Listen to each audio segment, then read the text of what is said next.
Hello everyone, thanks so much for joining me today.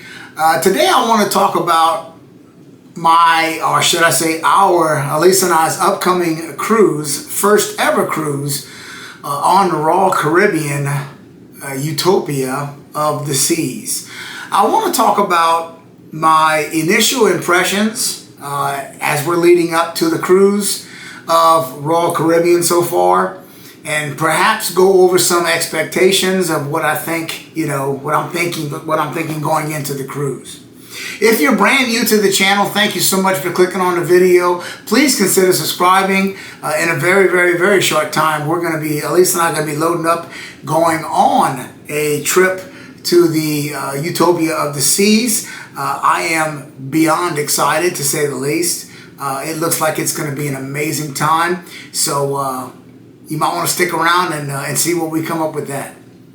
Now then, Royal Caribbean. I have sailed with Carnival Cruise Line. I have sailed on the Disney Cruise Line. I have sailed several times so far on the Disney Cruise Line. So Disney is kind of like the benchmark. Disney is, pretty much up there. I'm not bashing Carnival. Don't jump on the comments and, I'm not hating on Carnival, but Disney has set the standard, okay, as far as just about everything. But I've been hearing on Disney cruises, I've been hearing very, very positive things about Royal Caribbean, and they keep saying you need to try it, you need to try Royal Caribbean. So I'm gonna finally scratch that itch very, very soon. So of course I'm gonna compare, Royal versus Carnival versus Disney, mainly for you. But the other thing that I want to do for all of you is tell you just my initial impressions, even though we haven't gone yet. There are some things that I already have noticed that's different. And again, talk about some expectations going into the cruise. So the very first thing that has jumped out at me since booking the cruise all those many months ago, Royal is all about upsells, okay? Royal Caribbean is looking to upsell you. I thought Carnival, tried to upsell with their little drink package when you got on the ship and a few other things. Carnival cannot touch Royal Caribbean. Between the notifications on the app, which almost seem constant now that the cruise is very, very close, telling me about, discounts for this, discounts for that, and last chance for this and last chance for that, upgrade to this, upgrade to that,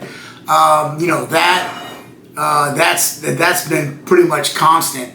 And the one mistake that I've made already so far, early on in this little, experience with Royal Caribbean is I didn't write down how much I actually spent on things and what percentage off everything was, because I had no idea. Supposedly, if you watch it close, certain things, excursions and upgrades, they'll give bigger discounts, and if you can lock it in at a bigger discount, you can cancel and rebook. I didn't do that. That seems like a lot of work to me, but if you're willing to save some money, I guess you can do that. I do plan on doing that if we ever cruise with Royal Caribbean again. I will absolutely write everything down and see where we're at as far as all that goes. But definitely a lot of upsells. Going into the cruise, Alisa and I, our plan is to purchase a few things from the shop if we like it. And that's about it. We're not planning on spending any more money on anything else. No specialty dining, no unlimited alcoholic beverage beverage package or anything like that. We're not planning on spending any other upcharges. We're not planning on getting anything at Coco Cay. We're not planning on getting anything there. I have booked the zip line at Coco Cay or Coco Cay, depending on how you pronounce it, which I'm very excited about. Alisa hasn't booked anything, and she is not going to book anything. So, but it's just, looking at the ship and just, looking at everything. There's an awful lot of things that they're offering in addition to what you've already paid. So that's something that's kind of, you know, and it's kind of a negative, I guess, but hey, nobody's forcing you to. I mean, you don't have to upgrade. You don't have to do. One other thing I want to talk about talking about upgrades is the room. You can bid to upgrade your room.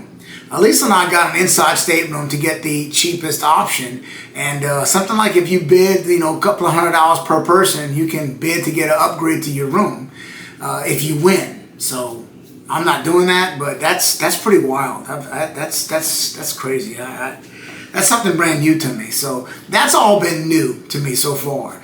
And I guess it's a bit of a, like I said, it's a bit of a negative, but again, nobody's making you, nobody's forcing you to buy, to purchase anything more. The other thing is my expectations. You know, we're a few days away from the cruise, and I can tell you, Elisa will tell you, I'm already kind of depressed because it's only a 3-day cruise, and I just know it's going to go by like that. I just know it. I just know that, you know, we've got the app. I'm looking at all the activities every day, and I just know it's going to go by so fast. I'm so excited, but at the same time, I'm like, I just know it's going to go by so fast, and then before you know it, it's going to be the night before disembarkation, and I'm going to be in a severe state of depression. So that's depressing, and I shouldn't feel like that, but that's just, you know, I just have a feeling it's going to go by really fast. I do think we're going to have an amazing time, and you know, it's going to be, you know, doggone, we're done with the cruise. So I know what the only answer is, and that is to book another cruise. Luckily, we have several cruises already booked, which we're extremely excited about. We actually have 2 more Disney cruises already booked for next year, so we're excited about that. And who knows, if this you know, cruise at Royal Caribbean blows us away, maybe we can sneak off to another one of those before or in between those cruises. You know, we'll see. So you definitely want to stay tuned and hang around and see what happens with that. You know, any of you that are loyal to Royal, if you have any comments, suggestions, pro tips, hints for Lisa and I before this cruise, please drop some comments down for us. I will gladly read everything that you guys post to me, and I will reply to any and all comments that are posted on my channel. So feel free to give us some helpful hints, you know, do this, don't do that type thing. It would be very much appreciated, as well as a like, and as well as clicking on that bell icon. And of course, you know, I'm not asking for 5,000 subscribers. Hey, my goal is I'd love to hit 200. Okay, stop laughing. I know. I'm just a little bitty old channel just trying to, you know, survive and get a couple of subs. So if you could please help me out, help me reach 200 subscribers, that would be absolutely amazing. I'd really, really appreciate it. So anyway, I hope you enjoyed the content today. We'll see you really, really soon. We're gonna be on the Utopia of the Seas very, very soon, Lisa and I, and we're gonna be having a lot of updates, a lot of videos on that. So definitely consider all that. And thank you so much for watching again. And we will see you very soon on the next one.